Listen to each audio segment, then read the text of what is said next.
Have you ever felt entirely alone in a room full of people? It's one of the strangest paradoxes of modern life. We live in cities packed with millions of human souls. We stack our apartments on top of each other, share walls, share train cars, and wait in the same lines. Yet for many, modern urban life feels profoundly, deeply lonely. We tend to blame ourselves for this. We blame social media, or our own introversion, or the exhausting pace of our jobs. But what if the loneliness we feel isn't a personal failing? What if it was built into the concrete beneath our feet? What makes our cities feel so isolating? Let's look back to the mid-20th century. Before World War II, most human settlements were built at a human scale. Neighborhoods were dense, mixed-use ecosystems. You lived above the grocery store. The tailor was next door. The tavern was down the street. Human interaction was spontaneous, frequent, and unavoidable. But after the war, we didn't just rebuild our infrastructure. We re-engineered the way humans interact.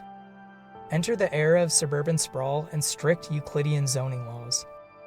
Planners decided that the functions of life should be entirely separated. They drew lines on maps. You sleep here, you work there, and you buy things over there. And how do you connect those isolated pods? You buy a car. This wasn't an accident. It was a highly intentional design philosophy heavily pushed by automotive and oil lobbies. The goal was simple: maximize individual consumer spending. If a family lives in a walkable neighborhood, they share resources. They walk to the park. They use public transit. But if you separate everything by miles of asphalt, every single adult needs their own 2-ton metal box just to survive. We swapped the front porch for the backyard deck, trading the community asset for private luxury. In sociology, there's a concept known as the third place. Your first place is your home. Your second place is your workplace. Your third place is the anchor of community life. The spaces where you gather, converse, and linger without the requirement of spending money. Think of traditional public squares, parish halls, community parks, or the stoops of apartment buildings. But in the modern city, the third place has been systematically eradicated. Almost every square inch of our public realm has been financialized. If you want to sit down somewhere warm or air-conditioned today, you usually have to buy a $5 latte. If you want to hang out with friends, it's a sit-down dinner or a bar. We have engineered a society where you have to pay a toll just to exist in public. Even our remaining public spaces are built with hostility.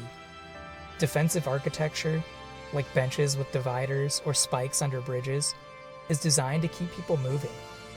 It tells us you do not belong here. Go back to your car. Go back to your house. Keep consuming. When you eliminate the spaces where people can exist together for free, you effectively bankrupt the social system. This can be especially harmful to the younger generations. The result of this architecture is a life lived in bubbles. We move from our private home, into our private garage, into our private car, into our private office parking structure.